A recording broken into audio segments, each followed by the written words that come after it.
Bueno, estamos aquí en otro episodio del podcast de Out con alguien que, bueno, no sé cómo diría, yo diría que alguien que no se rinde. Alguien que no se rinde ante la adversidad y además la adversidad chunga.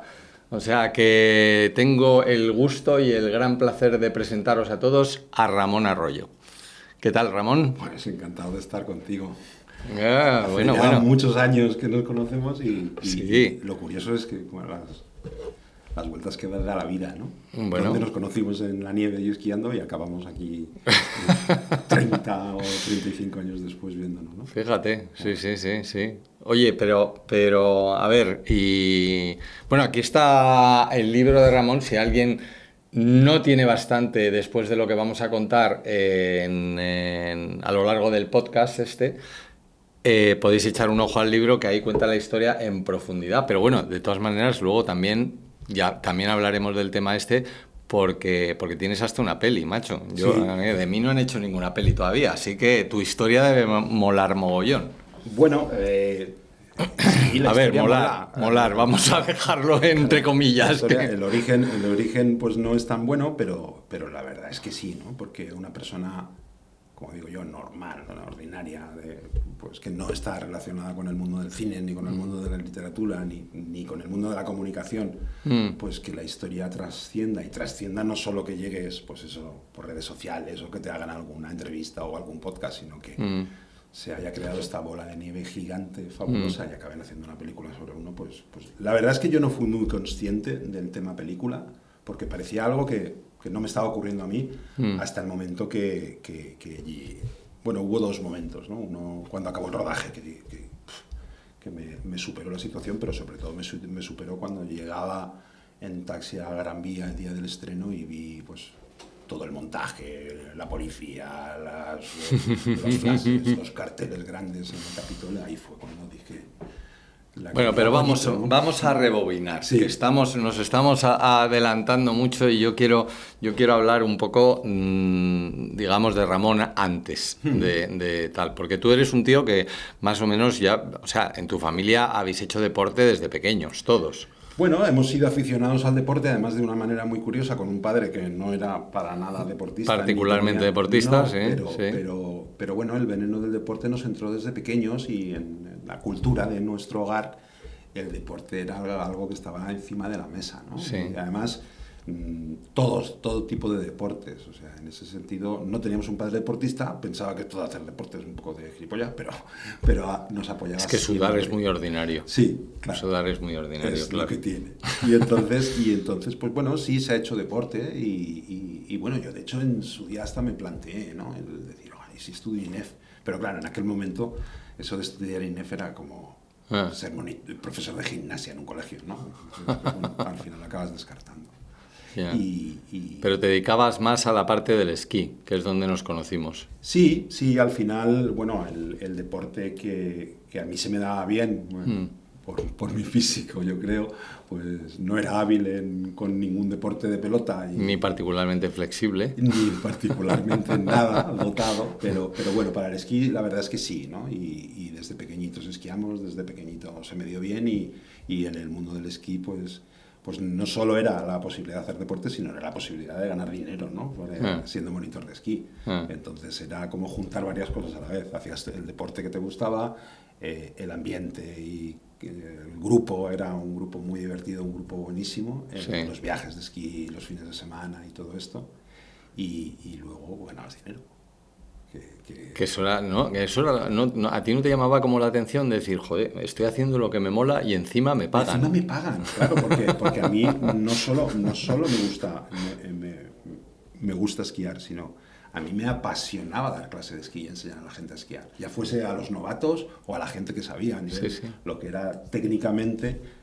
Pues yo me encantaba y claro, hay veces que cobrabas, otras veces quedabas con amigos y al final te pagaban el forfait con tal de que el forfait de hierbo cata y nada, es un poco, esquiamos juntos, ¿no? Y la verdad es que el esquí ha significado mucho, ¿no? Y ha sido, bueno, y ha sido una tarea pendiente, ha sido algo que dejé de hacer y que bueno, ya lo podemos contar. Bueno, y entonces luego, bueno, pues empiezas a crecer el tema del esquí. digamos que no lo dejas, pero sí de la parte, digamos, profesional sí que la vas dejando un poco y te Sí, vas pues, dedicando a lo que es tu pues te carrera y haces, demás, ¿no? como digo yo, te haces mayor, te pones el traje y la corbata y haces una vida normal, trabajando y el esquí se convierte pues De ocio. en algo de ocio y residual, ¿no? Porque, bueno, pues te casas, vienen los niños, entonces ya todo se complica y bueno, el esquí se queda apartado. Y ahí es cuando estás tú, digamos, que en una situación fenomenal con tu familia, con tu mujer, con todo tal, y de repente aparece la bomba de Hiroshima Sí, y cae en casa, sí, básicamente, ¿no? sí, pues mira, fue ya hace... Yo seguro que, a ver, yo claramente esto lo has contado unas 10.000 veces, No, pero pero, no tengo pero problema. Mira, creo que es estaba, interesante. de hecho estaba con la que por entonces era mi novia, con Inma, y en Almería, y estábamos buceando, o sea, fuimos de vacaciones de verano, Sí. pero eran unas vacaciones deportivas, porque estábamos buceando ahí en el Cabo de Gata. Y hace 20 años, va a hacer este año, este verano, un día pues estaba muy cansado, ¿no? Pero bueno, entre que bucear, te levantas temprano, vas, entras, sales, luego pues teníamos 30 años, por la noche sales a cenar, una copita, pues dije, va, pues me ha pillado el día tonto y estoy cansado y nos quedamos en el apartamento. Y me estaba tomando una Coca-Cola y al coger la lata el vaso me temblaba. Pues tendría algo en la mano, no sé, habré dormido mal. Por aquel entonces fumaba y, Ah, y, y el pitillo se me cayó de los dedos. Pues bueno, eso tampoco pasa nada, eso le pasa a cualquier fumador. Y al rato me volvió a pasar. Era como si no tenía la capacidad de sujetar un cigarro. Y un cigarro no pesa, o sea, es como algo muy fino, ¿no? Que no era capaz de sostener. sí. Y bueno, me empecé a preocupar porque esto que empezó en la mano derecha fue subiendo por el brazo y se fue extendiendo y ya por la tarde fui al centro de salud y en el centro de salud dijo, pues yo creo que tienes un esguince cervical, alguna protusión que te puede estar afectando. ¿Cuándo te vuelves a Madrid? Pues a los 2 o 3 días volvíamos a Madrid. Sí. Y dice, bueno, pues cuando vayas a Madrid te vas a un neurólogo. Bueno, en ese momento cogimos el coche y para Madrid. Bueno, a ver, tampoco tiene por qué ser una cosa grave, o sea, puedes tener a lo mejor un pinzamiento, o sea, quiero decir que hay Sí, opciones sí, alternativas, lo que pasa es pero había algo que que no te daba, no te sonaba no me bien, ¿no? daba buena espina, sobre todo porque al médico la cara que me puso y cuando me sugirió lo de ir a un neurólogo, Como que él pensaba ya en algunas opciones, ¿no? algo raro vio y sobre todo que aquello se fue extendiendo y yo ya había un momento que tenía prácticamente todo el lado derecho dormido, serias dificultades para mover, bueno, la mano no la podía dirigir, me costaba mover el brazo, empecé a arrastrar la pierna, arrastraba la lengua, entonces dio Todo eso antes de llegar a Madrid. todo eso, pues eso, desde que empezó el fenómeno del cigarro hasta que por la tarde ya decidimos volver a Madrid y de camino a Madrid la cosa se fue complicando, sí, sí. En 24 horas podemos decir que estaba paralizado del lado derecho. No Joder. exactamente paralizado como un ictus, pero bueno, todos los que conocemos hemos visto una persona con ictus, Mm, pues bueno, mm, una cosa así. mm. Y bueno, al principio me diagnosticaron un infarto cerebral, El neurólogo. el neurólogo de Madrid, urgencias, te dicen que no tienes nada, que vuelvas, al día siguiente ya no me podía mantener de pie, me tenían que llevar o tenía que sentarme en una silla y bueno, ahí fue cuando me diagnosticaron un infarto cerebral, que de hecho me dijeron que no era el primero que tenía, porque tenía varias lesiones en el cerebro. Entonces, que claro que me tenían que investigar, porque con 32 años tener infartos cerebrales y no tener ninguna adicción, ni tener ningún problema cardiovascular, pues era algo complicado, ¿no? Bueno, tenía sobrepeso, fumaba, no me cuidaba, pero bueno, no estaba justificado como Sí, pero nada, para sí. tener infartos cerebrales así y además varios, ¿no? Porque Mm. tenía varias lesiones en el cerebro. Y a los 3 meses de aquel diagnóstico erróneo, ya entrando una vez de urgencias, estaba de hecho en la Barranca, en el Valle de la Barranca, caminando, para recuperarme, ¿no? Volví otra vez de nuevo a tener dificultades con la pierna, de nuevo de urgencias, empieza todo el proceso y ahí una doctora de urgencias me lo dijo muy claro, porque yo le dije, oye, se ha dejado de fumar, estoy a dieta, me estoy cuidando, ¿cómo voy a tener otro infarto cerebral? O sea, es que yo no soy médico, pero no cuadraba, a mí por lo menos. Y entonces la doctora me miró a los ojos, lo recordaré todavía, y me dice, yo creo que nunca has tenido un infarto cerebral, que tú tienes una enfermedad de carácter desmineralizante del tipo esclerosis múltiple. Joder. Entonces, claro. O sea, es que se me ponen los pelos de punta a mí. O sea, es que Claro, no me puedo ni imaginar. Y en ese momento... ¿Estabas con Inma ahí? Sí, sí, sí. En ese momento, claro, miras a la doctora y dices, ¿qué me estás diciendo, no? Y dice, te estoy dando una buena noticia. Joder, pues no, menuda noticia. Pues prefiero que me toque la lotería, Claro, en plan chungo. Prefiero susto muerte, ¿no? Como el chiste.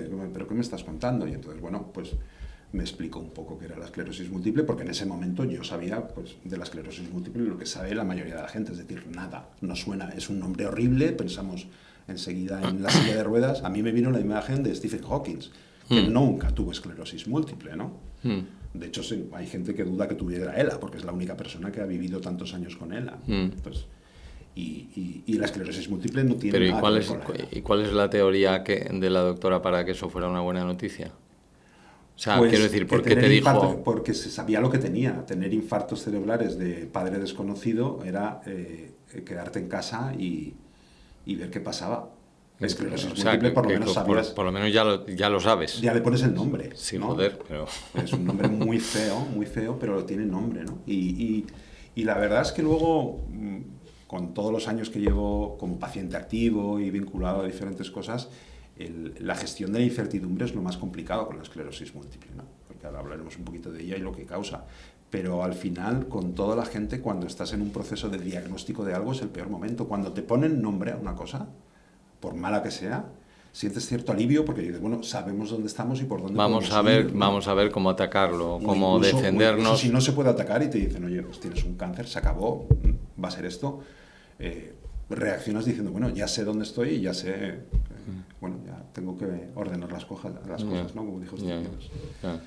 Y empezó un proceso complicado, ¿no? Un proceso de aceptar la enfermedad, de saber que, bueno, en primer lugar, saber lo que era. Luego ponerte en marcha y luego aceptar y convivir con un bicho tan feo, ¿no? ¿Y cuándo fue esa la doctora la que te dijo que no ibas a poder hacer ni 100 metros o fue No, otro...? no, esa doctora era una doctora de urgencias que además estuvo allí y dejó esa unidad, nunca más la volví a ver, ¿no? Fue como un amor con una chica que conoces una noche de verano y nunca la vuelves a ver, ¿no? Porque sí. Para mí fue como una salvación, ¿no? La recuerdo como una doctora guapísima, igual no lo era, pero en ese momento como que me fue el flotador, ¿no? O sea que al final entonces, sí que la recuerdas como una buena noticia, en cierta manera. A esa doctora sí, por supuesto, porque además fue muy empática, explicó todo muy bien. Luego en esa unidad, pues el jefe de neurología de la unidad, pues no lo recuerdo tan bien, ¿no? Porque era una figura neurológica, de neurología, pero que no le gustaba y que no sabía de esclerosis múltiple. Entonces, en vez de decir, oye, vete a una unidad de esclerosis múltiple o vete a este experto, porque evidentemente no podemos saber de todo y la neurología es tan amplia que bueno, yo le planteé, ¿no? ¿Qué puedo hacer? En ese momento, hace 20 años, las opciones terapéuticas eran muy poquitas y además eran tratamientos que funcionaban de aquella manera, ¿no? Y yo le dije, oye, yo puedo hacer deporte, porque el deporte siempre había sido parte de mí, aunque lo había abandonado un poco por las circunstancias. Puedo hacer deporte, porque claro, si la esclerosis múltiple, uno de los problemas que causa son problemas motores, y yo había tenido problemas motores, pues digo, pues haciendo deporte no voy a evitar la esclerosis múltiple, pero sí voy a vivir, voy a estar más sano y voy a estar mejor. Y le dije, bueno, deporte, ¿qué deporte? Y digo, pues correr, que es el deporte más barato, más lógico y más fácil, ¿no? Sales de casa, corres, vuelves. Y me dice, no sirve para nada, aparte con una lesión que tienes aquí en el cerebro, tú nunca vas a poder correr más allá de 100 metros. Nunca vas a poder correr más allá de 100 metros. Correcto. Vaya frase que te suelta aquí el amigo, sí, ¿no? El doctor. Y yo le creí. Lo peor de todo es que en la puerta de mi casa había el típico cartel del metro de Madrid que decía que la parada de metro estaba a 100 metros. 100 metros. Y quieras que no, yo salía de casa y ese cartel me daba una leche de realidad, ¿no? Me daba en toda la frente y me decían, no puedes. Y 100 metros está ahí al lado, la boca de metro estaba ahí al lado, ¿no? Y 3 años dándole la espalda a la enfermedad hasta que peté, física, anímicamente, o sea, por todos los lados, ¿no? Hice aguas. Ah. Y hice una cosa muy rara, que fue pedir ayuda. Sobre Y, todo para un tío. claro, Porque las mujeres a lo mejor digamos que tienen más son más, facilidad para reconocer que necesitan porque son ayuda, bastante pero más nosotros... inteligentes que nosotros. ¿Tú alguna vez has pedido indicaciones para una calle o algo? ¿A que no? ¿Ves? Te pierdes 7 veces. Claro. ¿No? Es que no creemos ni a Google Maps. Sabemos más que Google Maps. Sabemos más que 200 satélites dando vueltas. Pero bueno, me puse en manos de los demás. Dije, ya no puedo. Yo con esto no puedo. Ayudarme. ¿Y a quién recurriste? A todo el mundo, y hice caso a todo el mundo. Bueno, en vez de, como antes, no hacer caso a nadie, ahora hacía caso a todo el mundo. Había cosas que funcionaban y cosas que no. Sí. Y bueno, lo que hice fue poner a prueba aquel diagnóstico de no poder correr los 100 metros y salí. Me puse un pantalón de chándal, unas zapatillas, vete tú a saber cuál eran, y fui a correr la famosa distancia de los 100 metros y lo conseguí. No solo conseguí 100, conseguí 200, porque fui y volví. Claro, ojo. Y poco a poco esa distancia se fue incrementando y me pasó algo horrible, que es que me convertí en un runner. Claro. Digo, Carlos, ya tenemos una edad que nosotros no corríamos o hacíamos footing. Y esto del running, pues sale esto de ponerte apretado, licras, colores flúor y fosforitos, y ahí volví a mi sitio, ¿no? Que el deporte como una forma de entender la vida. Pues como lucha contra la enfermedad, desde luego no me parece que sea ningún mal camino. Vamos a ver, no tenía ninguna evidencia y había muy pocos estudios de deporte y esclerosis múltiple, no como ahora, pero era sentido común. O sea, si la esclerosis múltiple es una enfermedad autoinmune, es una enfermedad que lo que hace es mi sistema inmunológico destruye una sustancia que protege las neuronas, ¿no? O sea, si hay un doctor que me protege, que me perdone, pero quiero hacerlo muy fácil. Es como si el cuerpo es un edificio y dentro del cerebro y la médula espinal están todos los cables del edificio. Mi cuerpo lo que hace es eliminarlo, el plastiquito de colores, y deja el cobre al aire. Y claro, cada vez que hay una sobretensión o cualquier cosa, se produce un chispazo y ese chispazo destruye o no parte del cerebro de la médula espinal, crea una lesión. Y esa lesión puede provocar una clínica o no. Y puedes tener un brote al año, 10 brotes al año, o no tener más brotes. O sea, el problema de una enfermedad como esa es que realmente, por muy neurólogo que sea y por muy especialista en esclerosis múltiple, la respuesta es no tengo ni idea. La respuesta es o no. O no. O sí. O sí. ¿Y cuánto va a tardar esto en...? Pues mire, no lo sé. O sea, el buen neurólogo es lo que tú has dicho, que te reconoce que se sabe lo que se sabe porque es una enfermedad que está mal llamada. Yo digo que no es esclerosis, además es difícil de pronunciar, es incertidumbre múltiple, porque no sabes. Porque yo estoy aquí hablando contigo y en 48 horas te puedo llamar o no te puedo llamar y te escribo y digo, me ha dado un brote que no puedo hablar. Entonces, convivir con eso. Todos nos vamos a morir. Eso es una cosa que aprendes, ¿no? Cuando te diagnostican una enfermedad. No somos inmortales. Memento mori, ya. Pero sí, pero vamos, tenerlo tan presente. Tenerlo presente es complicado, ¿no? Y sobre todo porque ya entras en un poco de psicosis. Pues todos tenemos algún problema, pues una mano que se te duerme, un ojo que un día lo tienes... pueden pasar mil cosas. Sí. Claro, cuando tienes un diagnóstico como el mío, tienes que estar en alerta y tienes que ver si esto qué es, ¿no? Y claro, no somos médicos. Entonces esto es como las mamás primerizas que tienen... Estoy de parto y es una falsa alarma. Pues hay veces que tienes, es mejor tener una falsa alarma y que te digan que no es un brote, que tener un brote y no tratarlo. Una de las características de la esclerosis es el descontrol de la temperatura corporal, por cierto, ¿no? Bueno, lo que ocurre es que la temperatura corporal afecta y mucho. ¿Por qué? Porque tenemos lesiones y esas lesiones, cuando se incrementa la temperatura corporal, hay una inflamación, se dilata. Cuando sube la temperatura, las cosas se dilatan. Entonces son microdilataciones de las lesiones y entonces en ese momento se pueden reactivar las lesiones. Se llama el fenómeno Dutov, está estudiado. Y en la mayoría, en el 99% de las veces, esa subida y esa exacerbación de los síntomas, cuando baja la temperatura, se van. Es decir, que si te pegas un calentón, te quedas cojo, hablando en lenguaje sencillo, y cuando baja la temperatura, recuperas tu capacidad. Es que estaba fijándome que llevas la camiseta de una marca suiza que se llama X Bionic y que una de las características que tiene esa marca es precisamente que la regulación de temperatura. O sea, digamos que ellos lo que han sacado son una serie de prendas que mantienen, ¿no? Si no recuerdo Sí, mal, bueno, ¿no? de hecho yo llegué a la marca, yo era usuario de la marca porque yo estuve investigando mucho, como yo hacía deporte, y haciendo deporte no puedes evitar el calor, en Madrid tampoco puedes evitar el Menos. calor, entonces, claro, evita el calor, pues no me puedo ir a vivir a Groenlandia, lo siento, tengo que vivir aquí, aquí está mi familia, mi trabajo y mi todo, ¿no? Entonces Sí. tengo que adaptarme y tengo que termorregularme, lo típico, pues con el agua, con las gorras, con no sé qué, la humedad, y descubrí esta marca Xbionic que lo que vendían, y de hecho es una realidad, es la termorregulación, ¿no? Hay marcas que lo que quieren es que esté seco, otras de que el sudor no sé qué, y esta marca reconoce que no se puede evitar sudar, no se puede evitar estar mojado, y lo que hay que hacer es termorregularse. Y tengo una historia muy bonita porque yo era usuario de la marca y a mí me pasan cosas mágicas. O sea, yo no creo en las casualidades, a mí creo en las causalidades. Y a mí me pasan cosas muy mágicas y al final llegué a través de un buen amigo que se llama Carlos García a hablar con esta marca.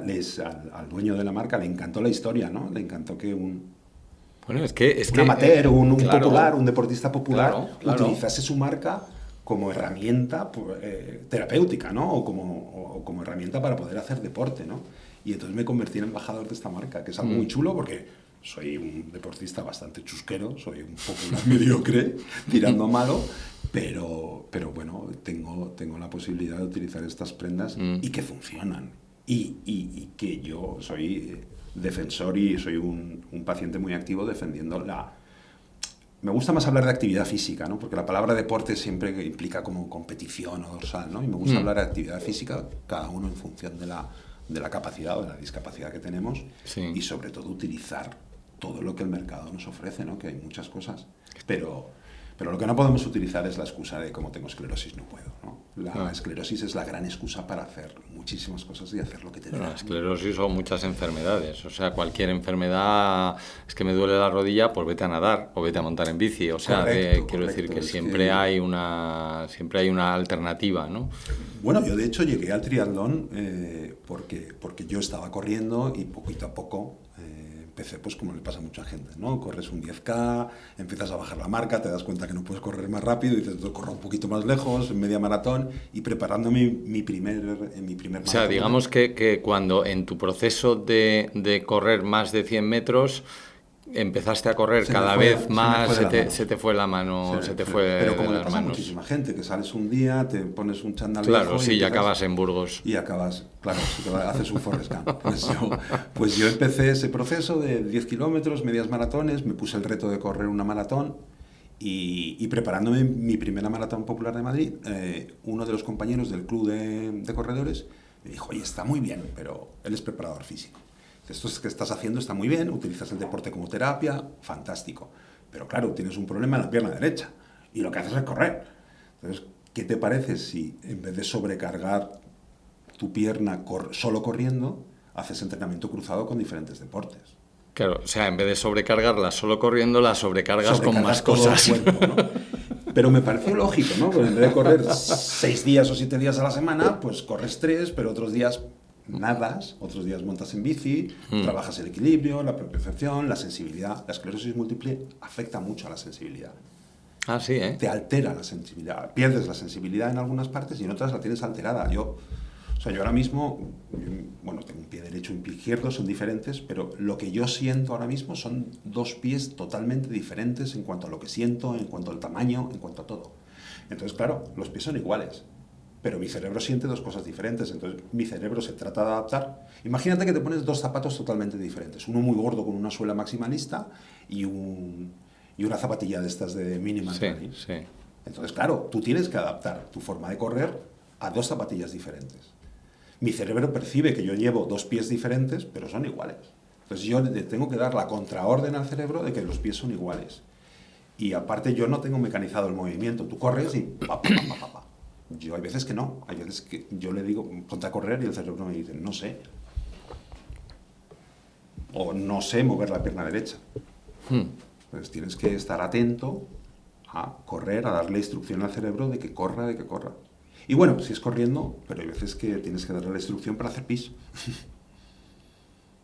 Y Claro, no solo la parte deportiva, sino cualquier la cosa vida, que te la mantenga vida, la vida. evidentemente, ¿no? Y eso te perjudica, claro, porque además neurológicamente te puede afectar desde la vista, la deglución, el habla, la respiración, suelo pélvico, control de esfínteres, sensibilidad, movilidad, o sea, es un lío. Entonces, total, que como no tenías bastante con un maratón, que son 42 kilómetros, Y 195 metros. y que no se perdonan, o sea, porque son casi los peores. Sí. Entonces vas y te metes en intentar Bueno, un empiezo, triatlón, empiezo con pero el ¿qué triatlón distancia? y me doy cuenta que este amigo tenía razón, que a nivel terapéutico y para mí era muchísimo mejor y además me encuentro mucho mejor y estoy trabajando la sensibilidad, el tema de mi brazo derecho, que también lo tengo afectado y me pasó lo mismo.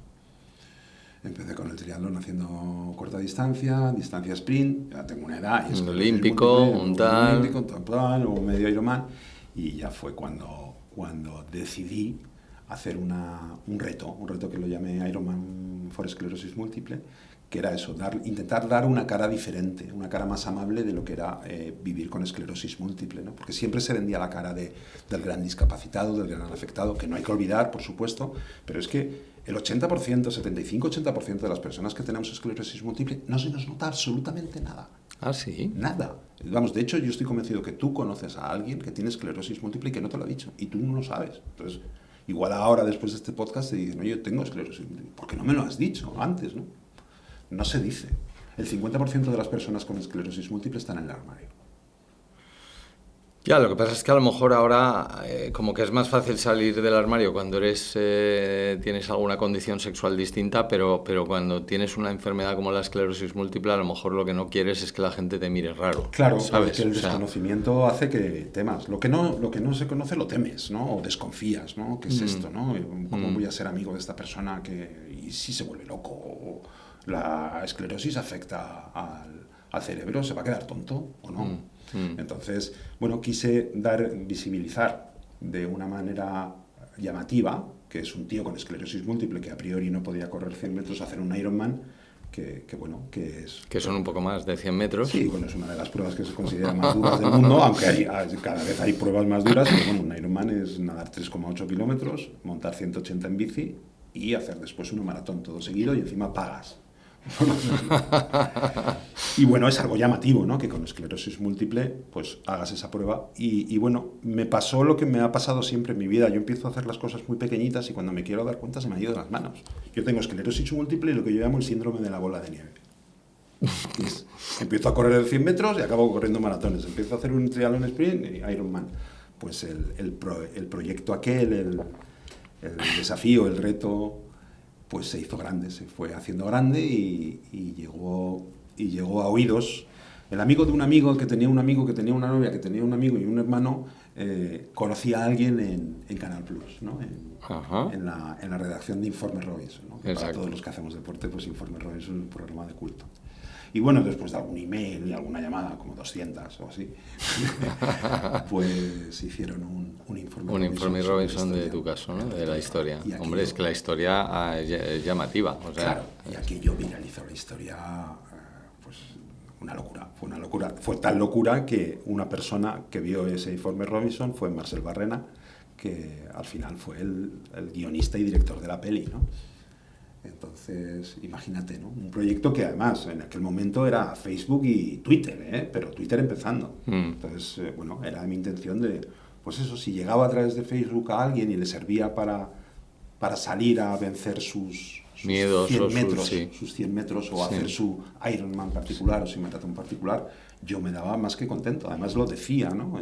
Si consigo que una persona se ponga en marcha, ya el objetivo del proyecto está conseguido y por suerte se ha conseguido mucho más, ¿no? Y entonces resulta que te encuentras en una situación en la que hay un tipo que decide hacer una película de tu historia. Claro, es que es impresionante. No, claro, que además yo estaba en el coche yendo por mis hijos al cole y recibo un email y en un semáforo, de eso no se debe hacer, pero leí en cruzado un tío que me hablaba como una productora, con no sé qué. Yo pensaba que era un podcast, de hecho, que era un podcast y como yo nunca digo que no, pues le contesté sin problema y le puse mi teléfono.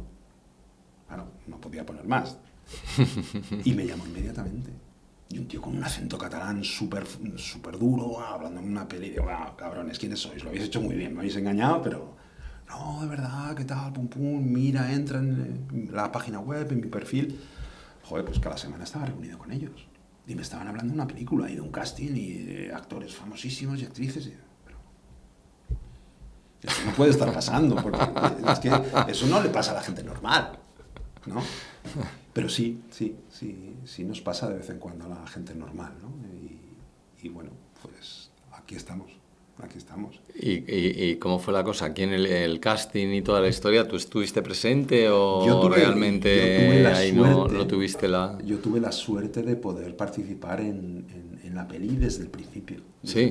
Dentro de lo que yo podía participar, evidentemente. Que, bueno, y tuve la suerte de poder opinar y... Sí, te daban sí, esa posibilidad sí, porque sí. en algunos casos a lo mejor, no sé, o sea, obviamente nunca he estado en un caso semejante, pero realmente... No, yo tampoco, imagínate, pero además ya se cuidan muy mucho en el cine de poner inspirada en una historia, ¿no? Entonces al ser inspirada ya pueden hacer lo que les dé la gana, ¿no? Entonces yo estuve bien asesorado y me dijeron, mira, lo mejor que puedes hacer, porque la gente te dice que hay una pasta y tal.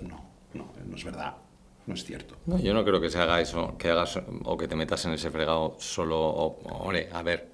No, pero hay gente que algo de dice, dinero se ha involucrado, pero vamos, no que es fundamentalmente así. No es lo... Lo único, que no es poco que conseguí, fue que me dieran un pase gratis de la película y toda la recaudación la doné a las 3 asociaciones principales de esclerosis múltiple de Madrid. Eso es todo el pago que recibí, ¿no? Pero estuve muy bien asesorado y me dijeron, mira, tío, ¿tú sabes cuántas personas vivas en España tienen una película o les van a hacer una película? Lo mejor que puedes hacer es no poner ningún problema y pedir que te dejen colaborar y aportar. Y así fue, y tanto Marcel como la productora Filmax me dejaron participar, opinar, y estoy muy orgulloso de decir que hicieron una gran película, ¿no? Una gran historia con mucho respeto. Yo creo que se cuenta todo, que se cuenta desde el respeto. Es una película... Hay gente que dice, es que yo no quiero verla porque yo no quiero llorar. Dice, no, Bueno, la película, para el que no lo sepa, la película se llama 100 metros. Qué casualidad. 100 metros. ¿Cómo no se podía llamar de otra manera? Claro. Sí. Y el bajo título, rendirse no es una opción. ¿Tiene un...? Sí, siempre tiene el bajo título en este caso sí. Bueno, y la película... Fíjate, eso no me había fijado. Y lo grande de todo es que la película también estaba infectada por mi síndrome de la bola de nieve, ¿no? Y la peli fue evolucionando, fue creciendo y fue variando la historia, ¿no? Al principio pues quizá era una historia más dura, pero luego yo utilizo mucho el sentido del humor en la vida, ¿no? Y en situaciones complicadas. Yo cuando estoy muy nervioso y sobre todo cuando estoy cagado de miedo, digo tonterías y utilizo el humor. Hay gente que llora, hay gente que grita, hay gente que se bloquea y yo utilizo el humor, ¿no? Y entonces es una forma también que abrió las posibilidades de la peli y del casting, claro, porque es el humor un poquito negro, pero se utilizaba humor, ¿no? Y entonces ahí fue cuando de repente un día me dicen, va a hacer de ti Dani Rovira. En ese momento, las 3 personas más queridas de España, él era el tercero, y las 2 anteriores, las 2 primeras, eran un tal Pau Gasol y un tal Rafa Nadal. Creía que ibas a decir Chiquito la calzada. No, bueno, Chiquito también era muy querido, pero no llegaba a ese nivel, ¿no? Entonces, claro, que una persona que en ese momento era... Dani estaba en la cresta de la ola, de ti. Kafkiano, ¿no? O sea, nada tenía sentido, porque además es lo que es. Pero bueno, fue un viaje muy bonito, fue una aventura preciosa, descubres desde dentro lo que es una peli, lo que es el cine, y qué coño. ¿Y quiénes eran los otros personajes? Bueno, yo lo sé, pero quiero que los cuentes tú. De Inma hacía Alessandra Jiménez, sí. Que es una pedazo de actriz, que yo creo que es para mí es la mejor actriz de España, no síndrome de Estocolmo, es que la tía lo hace muy bien, lo borda muy bien. Sí. Yo veo la peli y veo a Inma y sigo reaccionando como si fuese ella. Yo es que la veo a ella, lo interpreta muy bien. Igual que a Dani no lo veo haciendo o sea, no me veo a mí mismo, creo que soy más guapo que él. pero Dani nunca quiso hacer de mí, ni quiso imitar. Bueno, me imita un par de veces porque es un poco canalla, y entonces hay cosas de la peli que, claro, solo sabes cuando has estado dentro, ¿no? Y tener esa posibilidad de estar dentro de una peli es chulísimo, pero encima que la peli es tu historia, es apasionante, ¿no? Y incluso pude hacer hasta un corte, ¿no? Estaban grabando una imagen, o sea, una secuencia, y dije, esto no es así. O sea, ¿Ah, sí? Sí, esto no es así. Así ¿pero te dejaron o te salió del alma? Bueno, me salió del alma porque se lo dije al director. O sea, no hice yo corte, sino que estaba al lado del director, pues con esto que se ve con todas las teles pequeñitas, y el director yo estaba allí sentado a su lado, con otros auriculares, viendo cómo estaban grabando una escena desde las diferentes tomas. Pero, o sea, tú es que eres como Julia Roberts en Notting Hill. Una cosa Lo así, mismo, un ¿verdad? rollo así, o sea... Es verdad, ella es bastante más guapa que yo. Eso sí. Sí. Dani Rovira no, pero Julia Roberts sí. Julia Roberts, y el que hace del otro también. Yeah. Pero bueno, tuve esa suerte, ¿no? Entonces le dije a Marcel, no, esto no es así. Corte. Dijo, espera, un momento, que aquí Ramón tiene algo que decir. Y paras 100 y pico personas currando y paras una secuencia que estaba grabándose. Y era por el sonido. Hay un momento, hubo una época que utilizaba un tratamiento que te tenías que pinchar. Entonces hay un boli, se llaman bolis o autoinyectables, donde pones la jeringa dentro y para que no te tengas que coger la piel y la profundidad, eso tiene la profundidad, te pega el chispazo, ¿no? Y era un tratamiento que no sentaba bien. O sea, cuando te lo ponías, después estabas una hora malo, con dolor de cabeza, con taquicardia, te sentaba muy mal. Entonces, joder, tú estás a gusto, estás bien. ¿Pero para qué servía eso? Para controlar la enfermedad. Para reducir la intensidad de los brotes y el número de los brotes. ¿O no? Pero había que probarlo, había que intentarlo. Sí. La otra opción es que te dieran brotes. Si con esto frenábamos alguno, pues había que ponérselo. Pero claro, el sonido que hacía el autoinyectable era un clic. Y ese clic... lo tienes metido en el cerebro. Lo tengo metido dentro. Vamos, ahora mismo se me pone la piel de gallina. Y claro, viendo esa imagen, esa secuencia, ese clic no era el clic que yo oía. Y así se lo expliqué al director y me decía, Ramón, es tu aparato. O sea, no es que sea otro igual, es el tuyo, es el que, porque yo se lo di.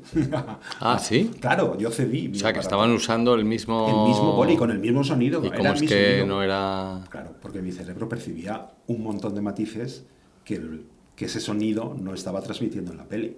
Vamos, que al final les paraste la peli para nada, porque si era tu aparato... No, pero sí pude hablar con Dani, explicarle al director todo las sensaciones lo que yo sentía cada vez que me pinchaba. Sí. Y entonces, y Alexandra. Entonces la secuencia era la misma, pero la interpretación era absolutamente diferente. Claro. Y por supuesto en la peli el volumen del clic lo suben para que todo el mundo reciba o perciba lo que yo percibía, que era un volumen mucho más alto y un impacto mucho más alto.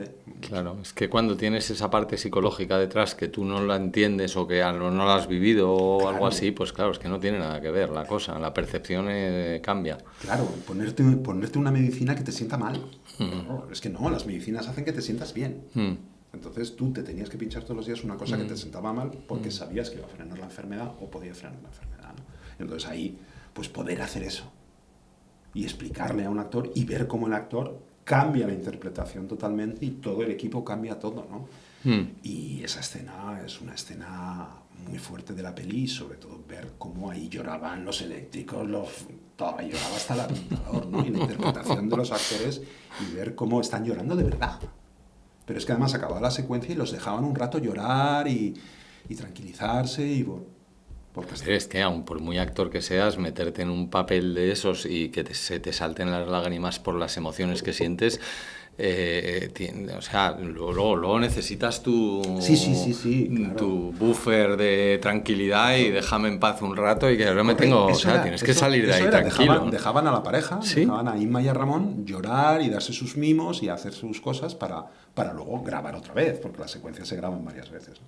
Y luego lo que no hemos hablado es que En la peli también, el tercero en discordia era Carra Elejalde, ¿no? Bueno, o sea, Carra Elejalde este daba un punto claro, a la peli. hace un papel que es el único personaje, podríamos decir, un poco la licencia cinematográfica, es una mezcla de personajes reales e imaginarios. Sí, porque realmente ese no es un personaje de lo que te pasó a ti o algo así. No, bueno, en la peli hace de suegro por el tema ese Sí. de la pelea Bueno. suegro-yerno y tal, ¿no? Que, Ya, pero vamos. pero se llama Manolo, y el que es Manolo es mi padre, ¿no? La parte buena del papel que hace Carra, de el que está siempre apoyando, el que está detrás de cada brote, Sí. es Manolo, que es mi padre, ¿no? Entonces, bueno, ese pequeño homenaje se le pudo dar. Mi madre no estaba tan contenta porque Manolo es viudo, ¿no? En la película. Entonces mi madre decía, me han matado, me han matado, ¿no?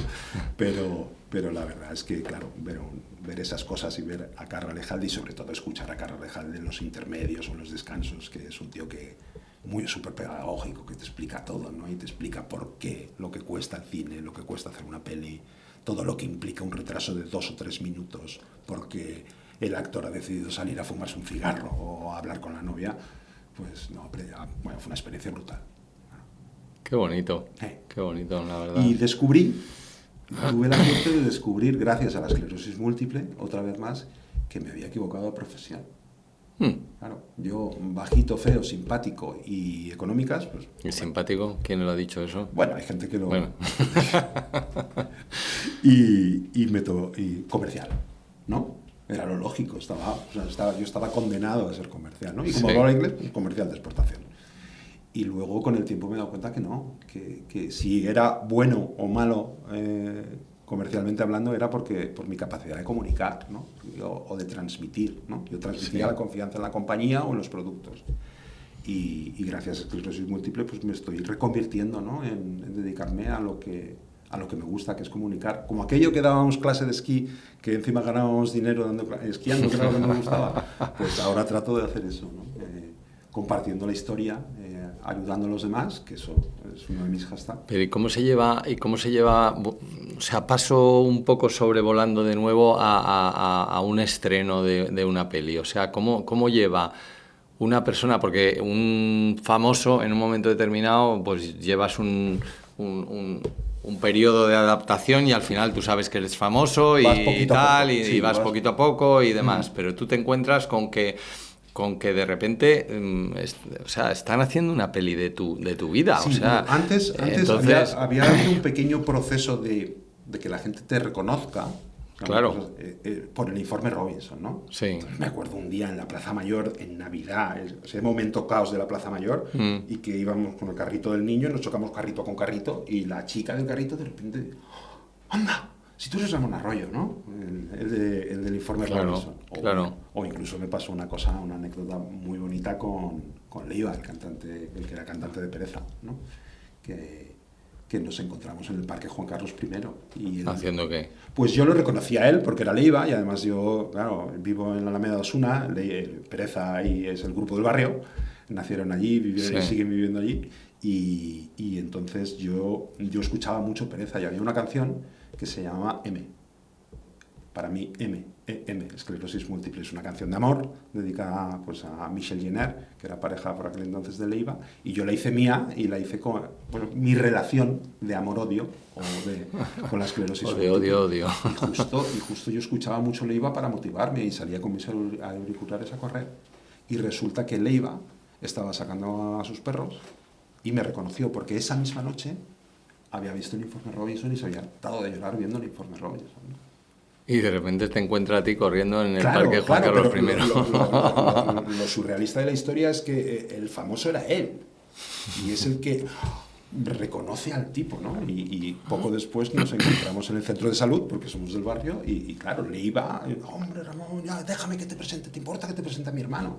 ¿No? Entonces, claro, la gente miraba como diciendo, ¿quién será este que el famoso del barrio le está...? Entonces vives ese proceso sorprendido, pero es muy chulo, es muy bonito, porque además la gente te reconoce para bien y ya con la película, pues se expandió un poquito más la cosa. Se expandió un poquito más. Sí, pero Hombre, en la película yo creo que a lo mejor no te dieron tanta... Porque claro, obviamente el que se hace famoso o el actor no eres tú. Entonces, aunque sabes que hay gente que ha visto la película y me lo han contado a mí, me han dicho, joder, tú has estado viendo una película buenísima y no sé qué, tal, de Dani Rovira y tal, 100 metros y tal.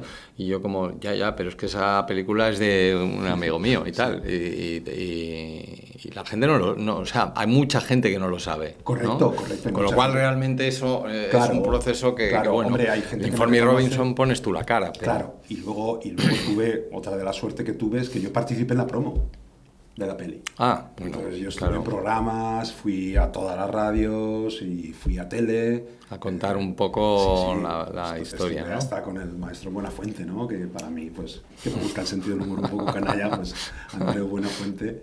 Y bueno, estuve, y había gente que te reconoce, pero no tanto, ¿no? No tanto. Luego experimentas una cosa que yo creía que no iba a experimentar, que es el fenómeno hater, ¿no? En las redes sociales, ¿no? Ah, sí. Claro. Y además fue curioso porque me sorprendió porque los haters eran de los míos. Mis haters, era gente del entorno esclerosis múltiple, ¿no? Anda. ¿Y eso? Que en el deporte... ¿Y en qué digamos, bueno, en qué dirección o cómo iba la...? Porque al final cuando tienes una enfermedad crónica te vuelves un poco egocéntrico, ¿no? Porque parece que tú tienes el problema, ¿no? Toda tu familia, todo tu entorno gira en torno a ti, ¿no? Porque tú eres el que está malito o el que tienes problemas, ¿no? Y entonces el que hagan una peli sobre esclerosis múltiple, pero que no sea tu historia, la gente no lo entiende, ¿no? Entonces yo lo que intento decirle a la gente es que esto no es una película de esclerosis múltiple. Esto trata de contar la historia, una historia de una persona y de su equipo y de su familia. Y cómo ha superado o cómo ha afrontado su caso. Y que en el fondo esclerosis múltiple y Iron Man son metáforas, ¿no? de tus dificultades, tu esclerosis, las cosas que te hacen, que te limitan, o tus creencias limitantes, como dicen, y luego tienes tu Iron Man, que es tu reto, tu desafío diario, que muchas veces que el Iron Man es conseguir dinero para alimentar a tu familia al día siguiente, ¿no? Eso sí que es un reto de verdad, no hacer un Iron Man cuando estás sano, ¿no? O medio sano. Y bueno, pues estando en ese entorno hay gente que consideraba que yo no representaba la esclerosis múltiple. Es que, por supuesto que no. Es que tengo dificultades para representarme a mí mismo, como para representar un colectivo de 40.000 personas. Una de cada 1.000 personas en España tiene esclerosis múltiple. Es la segunda causa de discapacidad en jóvenes adultos en España. Uy. Es una barbaridad. O sea, estamos hablando es que es medio Bernabéu de gente con esclerosis múltiple. Entonces, difícilmente puedes representar a 40.000 personas. O difícilmente puedes representar a 250.000 personas, que es la gente con esclerosis y su entorno más cercano.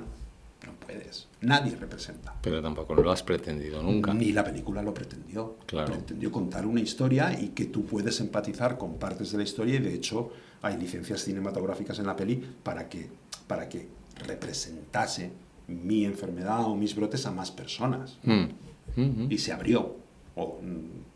Igual incluso había síntomas que se exageraron para que fuese más amplio, ¿no? Para que más personas se pudiesen empatizar con la historia. Pero bueno, esto del fenómeno hater empieza y acaba en Twitter, ¿no? Y bueno, y en alguna red social. Y ahí, bueno, pues he sido un poco beligerante y he intentado, pues eso, decir, eso, que es que yo no trato de representar a nadie, ¿no? Yo trato de explicar historia y que si a ti te sirve.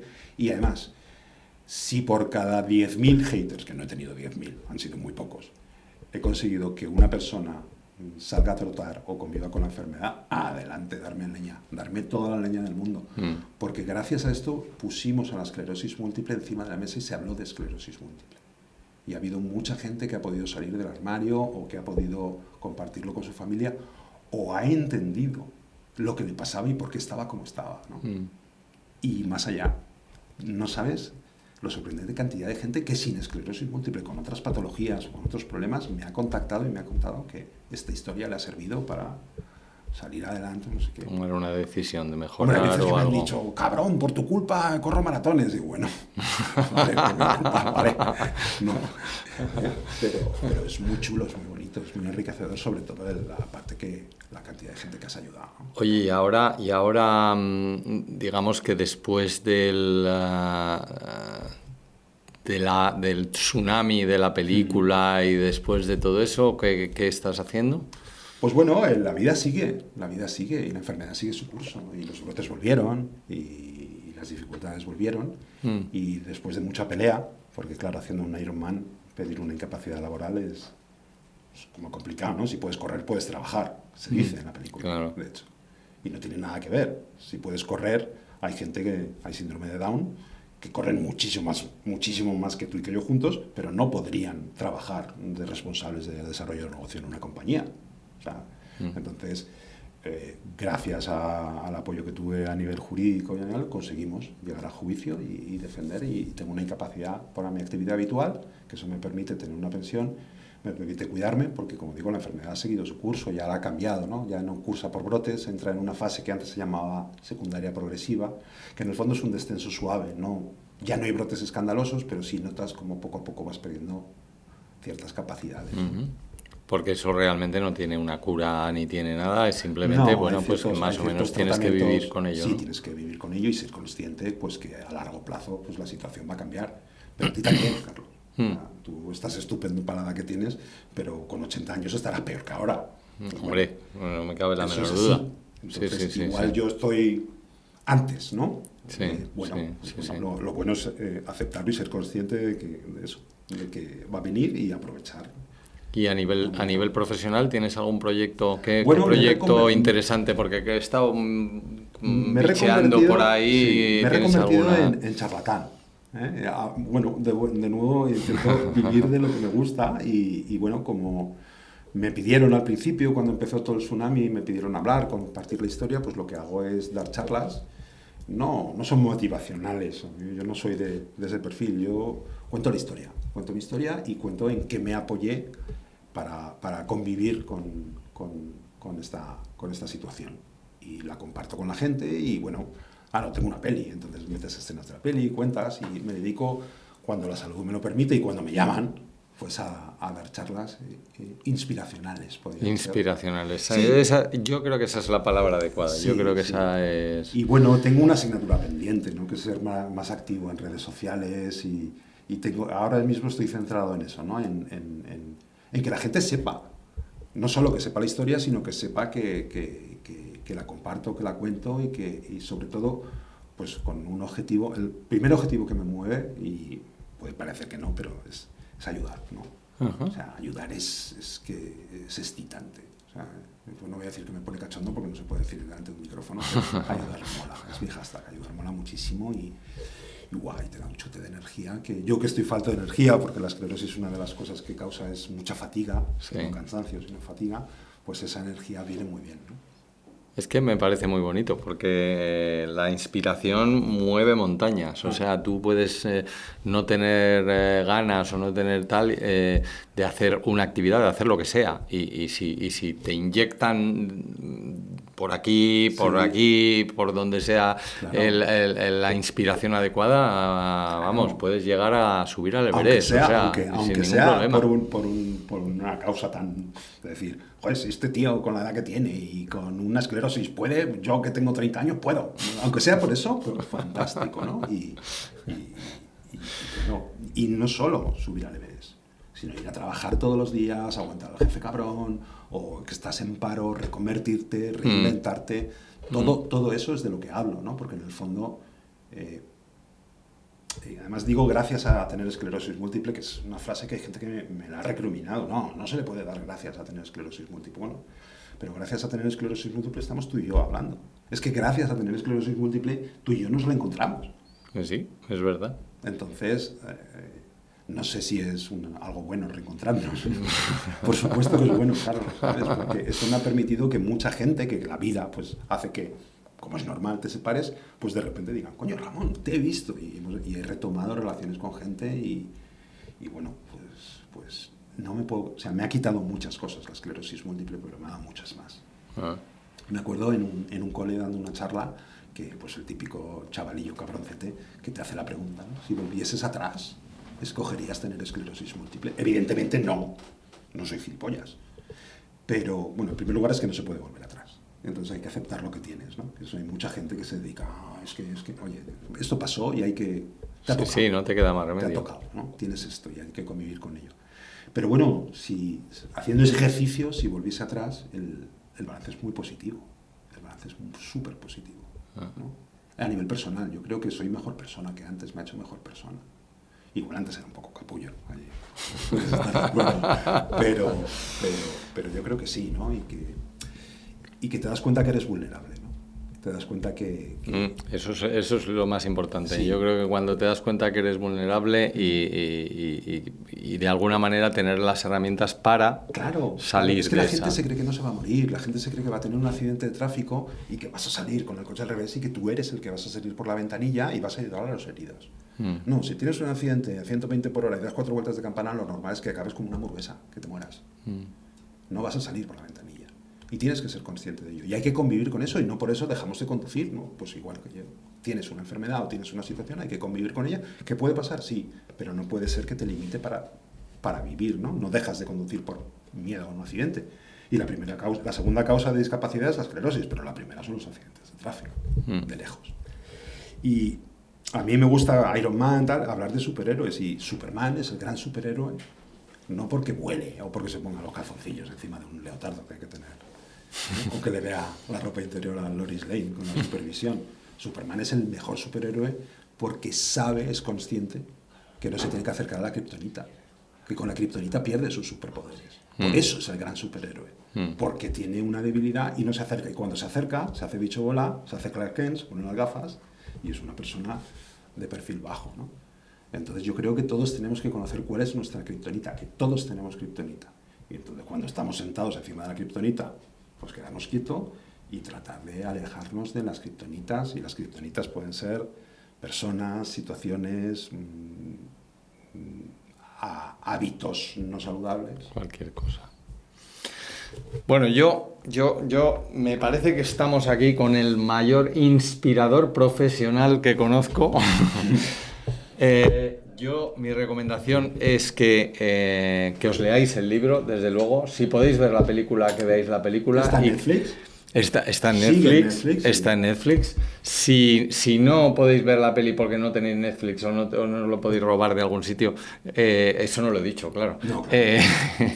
Compraos el libro y yo me quedo aquí con Ramón porque me acabo de dar cuenta que es que ni me lo ha firmado. Entonces me quedo aquí con Ramón y que me firme el libro y entre tanto vosotros intentar disfrutar de la inspiración que nos emite este señor de aquí. Y sobre todo disfrutar de la oportunidad que te da la vida de hacer cosas, ¿no? Eso es, hay que sentarse un rato y todo lo que puedes aprovechar, hacer, sacarle el jugo. sacarle el jugo. Sacarle el jugo. Pues me quedo aquí sacándole el jugo con Ramón. Muchas gracias, Ramón.